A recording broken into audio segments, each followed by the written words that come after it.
2008 থেকে 2024 এর মধ্যে টানা 4 মেয়াদে ক্ষমতায় আসে আওয়ামী লীগ। মুক্তিযুদ্ধের পর এটাই দলটির টানা সর্বোচ্চ সময় ক্ষমতায় থাকা। 2024 সালে ছাত্র জনতার অভ্যুত্থানের মধ্য দিয়ে পতন ঘটে শেখ হাসিনা সরকারের। এরপর থেকেই গুঞ্জন ওঠে দীর্ঘ সময় ক্ষমতায় থেকে রাজনৈতিক বিবেচনায় কত অস্ত্রের লাইসেন্স দিয়েছে আওয়ামী লীগ। সে প্রশ্নের জবাব গেল 2 বছরে খুব একটা মেলেনি। একমাত্র স্মার্ট সিটি বসুন্ধরা, আধুনিকতায় এক ধাপ এগিয়ে।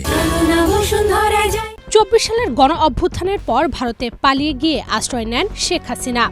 দলটির অনেক শীর্ষ নেতা ও কর্মীরাও দেশ ছেড়েছে। অনেকে এখনও পলাতক, কেউ বা জেলে।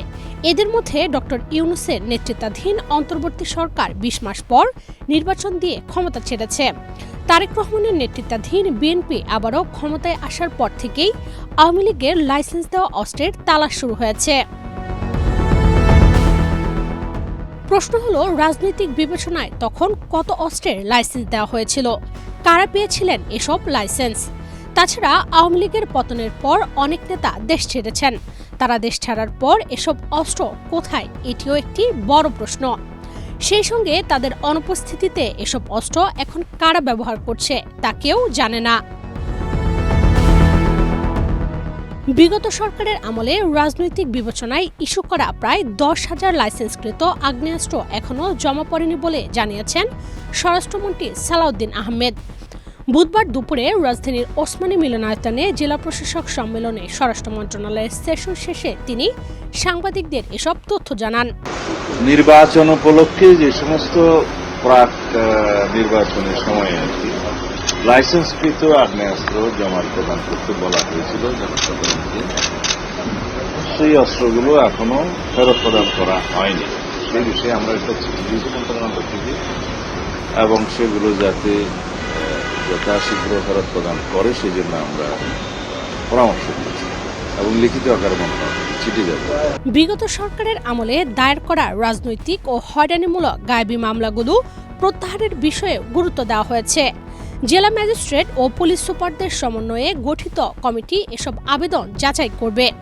তবে হত্যা, অস্ত্র ও মাদক পাচারের মতো গুরুতর অপরাধের মামলা এই প্রক্রিয়ার বাইরে থাকবে। বৈষম্য বিরোধী আন্দোলনের পর দায়ের হওয়া মামলাগুলোতে নিরপরাধ ব্যক্তি বা সাংবাদিক যেন হয়রানির শিকার না হন, সে বিষয়ে ডিসিদের সতর্ক থাকার নির্দেশ দেওয়ার কথা বলেন মন্ত্রী। সেই সঙ্গে প্রকৃত অপরাধীদের দ্রুত আইনের আওতায় আনার এবং উদ্দেশ্যপ্রণোদিতভাবে জড়ানো ব্যক্তিদের আইনি প্রক্রিয়ায় অব্যাহতি দেওয়ার কথাও বলেন তিনি। মন্ত্রী জানান, আইন শৃঙ্খলা রক্ষা, অবৈধ অস্ত্র উদ্ধার, হয়রানিমূলক মামলা প্রত্যাহার এবং আসন্ন ঈদুল আজহার প্রস্তুতি সহ বিভিন্ন জাতীয় বিষয়ে ডিসিদের সামনে সরকারের অবস্থান তুলে ধরা হয়েছে। রাজনৈতিক বিবেচনায় দেওয়া এসব আগ্নেয়াস্ত্র দ্রুত জমা ও উদ্ধারে প্রয়োজনীয় ব্যবস্থা নিতে নির্দেশ দেওয়া হয়েছে। এ বিষয়ে প্রয়োজনে মামলা দায়ের এবং অস্ত্র বাজেয়াপ্ত করার নির্দেশনার কথাও সালাউদ্দিন আহমেদ বলেন। 2024 সালের 5 অগাস্ট সরকার পতনের সময় দেশের বিভিন্ন থানা থেকে পুলিশের অস্ত্র লুটের ঘটনা ঘটে। ইউনূস সরকারের আমলে দফায় দফায় চেষ্টায় কিছু অস্ত্র উদ্ধার হলেও অনেকগুলো এখনও উদ্ধার হয়নি। তেমনি জেল থেকে বেরিয়ে যাওয়া সন্ত্রাসী, জঙ্গি ও দাগী আসামিদের অনেকেই এখনও পলাতক। এর মধ্যে আওয়ামী লীগের আমলে লাইসেন্সকৃত অস্ত্র উদ্ধার করতে না পারা সরকারের মাথা ব্যথার অন্যতম কারণ হয়ে দাঁড়িয়েছে।